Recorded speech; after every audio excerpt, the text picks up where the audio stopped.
சமீபத்தில் international atomic energy agency ஒரு statement ஒன்று கொடுக்குறாங்க.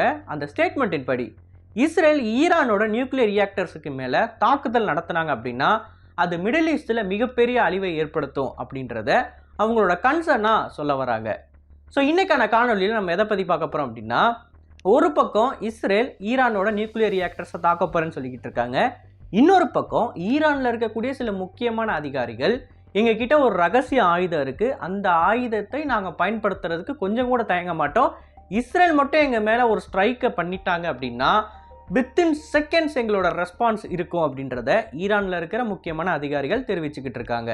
ஸோ இன்றைக்கான காணொலி ஈரானோட இந்த ரகசிய ஆயுதத்தை பற்றியும் இஸ்ரேல் நடத்தக்கூடிய இந்த நியூக்ளியர் ஸ்ட்ரைக்குக்கு உலக நாடுகள் ஆதரவு தெரிவிப்பாங்களா இல்லையா அப்படின்றத பற்றியும் தான். நான் உங்கள் ஆகாஷ், தமிழ் பொக்கிஷம் வழங்கும் டிபி டிஃபென்ஸ். முதல் விஷயம், இஸ்ரேலோட இந்த நியூக்ளியர் ஸ்ட்ரைக்கு எப்படி நடக்க போகுது அப்படின்றத கடந்த காணொலியில் டீட்டெயில்டாக எக்ஸ்பிளைன் பண்ணியிருப்போம். என்னென்ன மாதிரி ஆயுதங்கள் பயன்படுத்துவாங்க, எப்படிப்பட்ட போர் விமானங்கள் பயன்படுத்துவாங்க அப்படின்னு. அந்த காணொலியிலேயே இஸ்ரேல் இந்த ஈரானை தாக்க வேண்டும் என்றால் வான்பரப்பை பயன்படுத்தி ஆகணும். அதாவது ஜார்டன், ஈராக், சவுதி அரேபியான்னு சொல்லி இந்த 3 நாடுகளோட ஏதாவது 2 நாடுகளோட வான்பரப்பை பயன்படுத்தி தான் அவங்க ஈரானுக்குள்ளே நுழைய முடியும். அப்படி இந்த வான்பரப்பை இஸ்ரேல் பயன்படுத்துறதுக்கு இந்த நாடுகள் உதவி கொடுப்பாங்களா, உதவிக்கரம் நீட்டுவாங்களா அப்படின்றது மிகப்பெரிய சந்தேகமாக இருந்துச்சுன்னு சொல்லி போன காணொலியில் நான் சொல்லியிருப்பேன். ஆனால் இப்போ நமக்கு லேட்டஸ்ட்டாக கிடச்சிருக்க நியூஸ் என்ன அப்படின்னு பார்த்தீங்கன்னா, ஜார்டனோட அரசாங்கமாக இருக்கட்டும், சவுதி அரேபியாவோட அரசாங்கமாக இருக்கட்டும், வெளிப்படையாகவே நாங்கள் இஸ்ரேலை டிஃபெண்ட் பண்ணுறதுக்கு எங்களோட ஏர் ஸ்பேஸையும் சரி, அவங்களோட ஃபைட்டர் ஜெட்டு கூடையும் சரி சண்டை போட்டிருக்கோம். அதாவது ஈரான் அனுப்பின ட்ரோன்ஸை இஸ்ரேலி விமானப்படையோடு சேர்ந்து ஜார்டன் ஏர்ஃபோர்ஸில் இருக்கிற விமானப்படை விமானங்கள் சண்டை போட்டு தோக்கடிச்சிருக்கு. இது கூடவே சவுதி அரேபியாவும் அவங்களோட மிலிட்டரி ஆசட்ஸையும் அவங்களோட வான்பரப்பையும் அமெரிக்கன்ஸுக்கு கொடுத்து இந்த ஈரான் லான்ச் பண்ணக்கூடிய ஏவுகணைகளையும் இந்த ட்ரோன்ஸையும் ட்ராக் பண்ணியிருக்காங்க. இதை வெளிப்படையாகவே 2 நாடுகளோட அரசாங்கங்கள் முன் சொல்கிறாங்கன்றப்ப, ஃப்யூச்சரில் இஸ்ரேல் ஈரானுக்கு எதிராக ஒரு ஸ்ட்ரைக்கில் ஈடுபடுறாங்க அப்படின்றப்ப ஜார்டன் மற்றும் ஈராக்கோட ஏர் ஸ்பேஸு அவங்க பயன்படுத்துவாங்க அப்படின்றது நமக்கு தெரிய வருது. பாசிபிலிட்டி இருக்குது இல்லையா?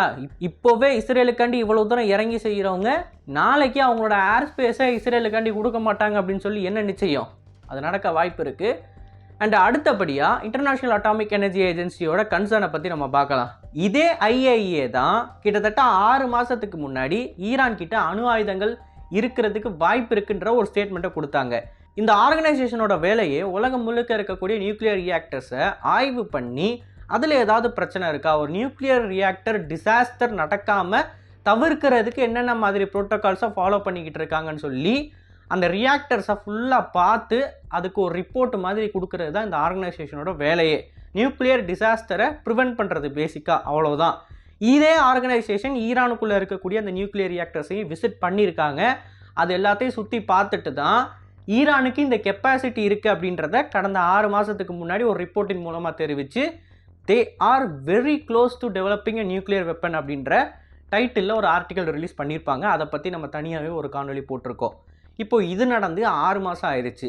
ஸோ இப்போது கரண்ட்டாக ஈரான் கிட்ட 3 அல்லது 4 வாரட் கண்டிப்பாக இருக்கும் அப்படின்றது எல்லாரோட எதிர்பார்ப்பாகவும் இருக்குது. இப்போது இந்த தருணத்தில் தான் நம்ம ஒரு விஷயத்தை பார்க்குறோம். இஸ்ரேல் அப்படின்னு சொல்லக்கூடிய இந்த நாடு ஈரானுக்கு எதிராக ஸ்ட்ரைக் பண்ணுறாங்க அப்படின்றப்ப அணு ஆயுதங்களை கொண்டு இஸ்ரேலை கண்டிப்பாக அவங்க மறுபடியும் ரிட்டாலியேட் பண்ணுவாங்க ஸ்ட்ரைக் நடந்துச்சு அப்படின்னா. இப்போது அமெரிக்கன்ஸ் இஸ்ரேல் கூட இணைந்து இந்த ஸ்ட்ரைக்கில் ஈடுபடுவாங்களா அப்படின்றது மிகப்பெரிய கேள்வியாக இருக்குது.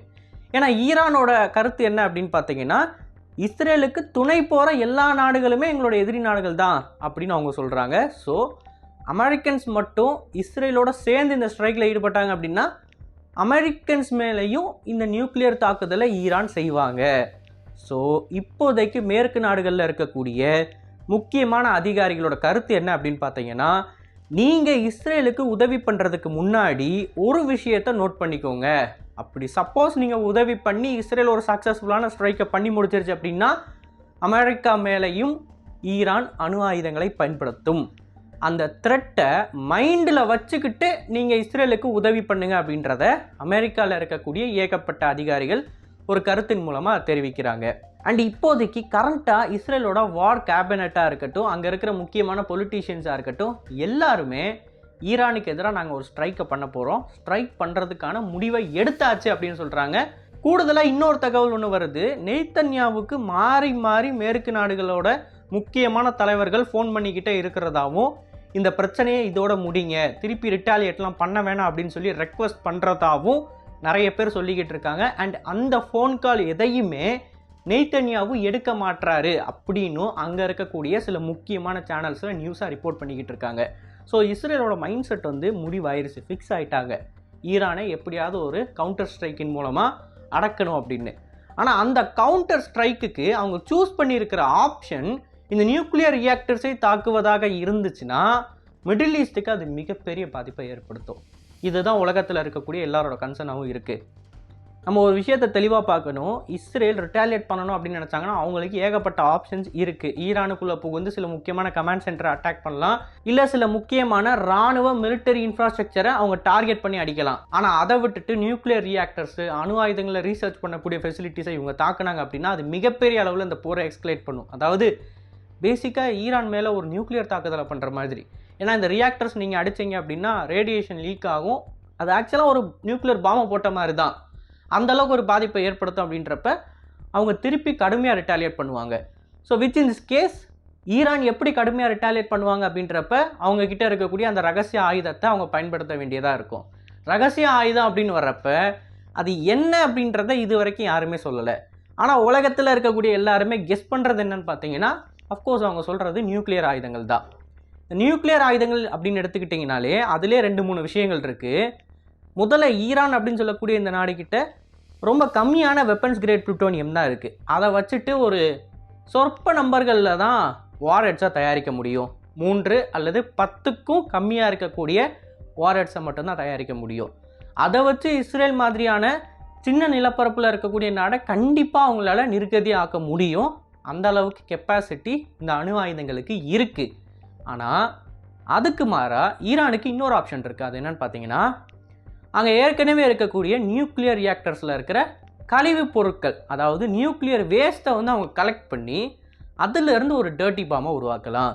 இந்த டர்ட்டி பாம் அப்படின்னு சொல்லக்கூடியது சிம்பிளான கான்செப்ட் தான். உங்களோட பலிஸ்டிக் ஏவுகணைகளில் வெடித்து செதறதுக்கு தேவையான எக்ஸ்ப்ளோசிவோடு சேர்த்து இந்த அணுக்கழிவுகளையும் நீங்கள் வச்சு அனுப்புனீங்க அப்படின்னா அந்த பலிஸ்டிக் ஏவுகணை விழுந்து செதறக்கூடிய ஏரியாவிலேருந்து ஒரு கணிசமான அளவு தூரத்துக்கு இந்த ரேடியேஷன் அப்படின்னு சொல்லக்கூடியது இருக்கும். ஒரு நியூக்ளியர் பாம் வெடித்தா எந்த அளவுக்கு கதிர்வீச்சில் பாதிப்புகள் ஏற்படுமோ அதே அளவுக்கான பாதிப்புகளை இந்த டர்ட்டி பாம்பின் மூலமாக நீங்கள் ஏற்படுத்த முடியும். ஆனால் இந்த இடத்துல நீங்கள் புரிஞ்சிக்க வேண்டியது, ஒரு அணுகுண்டை உருவாக்கணும் அப்படின்னா உங்களுக்கு என்ரிச்டு புளுட்டோனியம் வேணும். ஆனால் இந்த டர்ட்டி பாம்பை உருவாக்குறதுக்கு உங்ககிட்ட நியூக்ளியர் ரியாக்டர் இருந்தால் மட்டுமே போதும். அதில் இருக்கக்கூடிய அணுக்கழிவுகளை பயன்படுத்தி இதை நீங்கள் உருவாக்கிடலாம். ஸோ ஈரானில் இருக்கக்கூடிய அந்த அதிகாரிகள் சொல்லக்கூடிய அந்த ரகசிய ஆயுதம் அப்படின்னு சொல்லக்கூடியது இந்த டர்ட்டி பாமாக தான் இருக்கும் அப்படின்றது எல்லாரோட கணிப்பாகவும் இருக்குது. அண்ட் ஆஃப்கோர்ஸ் இந்த டர்ட்டி பாம்பை ஒரு இடத்துலேருந்து இன்னொரு இடத்துக்கு கொண்டு போய் போடுறதுக்கு ஒரு மீடியம் வேணும் அவங்களுக்கு. அந்த மீடியமாக இருக்கிறது ஹைப்பர்சானிக் ஏவுகணைகள் அப்படின்னு சொல்லிக்கிட்டு இருக்காங்க. ஸோ இதுதான் இப்போ கரண்ட்டாக மிடில் ஈஸ்டில் நடந்துக்கிட்டு இருக்கக்கூடிய பிரச்சனைகள். கடந்த காணொலியில் ஏகப்பட்ட பேர் கமெண்ட் பண்ணிக்கிட்டு இருந்தாங்க, இஸ்ரேல் ஈரானோட அணு ஆயுதங்களை தாக்குற அளவுக்கு மோசமாக போக மாட்டாங்க, ரிட்டாலியேஷன் ஸ்ட்ரைக் அப்படின்றது இருக்கும், ஆனால் நியூக்ளியர் ஃபெசிலிட்டிஸை டார்கெட் பண்ண மாட்டாங்க அப்படின்னு நினச்சிக்கிட்டு இருந்தாங்க. ஆனால் உலகத்தில் இருக்கக்கூடிய சில முக்கியமான ஆர்கனைசேஷனே ஓப்பனாக வந்து இஸ்ரேல் பண்ணக்கூடிய இந்த அட்டாக்கினால மிகப்பெரிய அளவுக்கு பாதிப்பு இருக்கும் அப்படின்னு சொல்கிறப்ப இதை நம்ம எளிதாக கடந்து போக முடியலை. இந்த ஒரு விஷயம் ஒரு செய்தியாக மட்டும் இல்லாமல் இது நடந்துச்சு அப்படின்னா மிகப்பெரிய அளவுக்கு பாதிப்பு ஏற்படும். 3ஆம் உலகப் போர் வரவும் வாய்ப்பு இருக்குது. அந்த அளவுக்கு போகாத அப்படின்னு சொல்லி நம்ம நினச்சிக்குவோம். நம்மளால் அது மட்டும்தான் பண்ண முடியும். ஸோ இந்த வீடியோ பற்றி நீங்கள் என்ன நினைக்கிறீங்க, இதை பற்றின உங்களோட கருத்துக்களை மறக்காமல் கமெண்ட் செக்ஷனில் பதிவிடுங்க. அண்ட் மிடில் ஈஸ்டில் நடக்கக்கூடிய பிரச்சனையாக இருக்கட்டும், ரஷ்யா யுக்ரைனில் நடக்கக்கூடிய பிரச்சனையாக இருக்கட்டும், உலகம் முழுக்க இருக்கக்கூடிய இந்த கான்ஃப்ளிக்ஸை பற்றி நீங்கள் உடனுக்குடன் தெரிஞ்சுக்கணும் அப்படின்னா மறக்காமல் சேனலை சப்ஸ்கிரைப் பண்ணிக்கோங்க. வழக்கம் போல் நல்லதை இப்போ இருந்து நல்ல சமுதாயத்தை உருவாக்கும். நன்றி, வணக்கம்.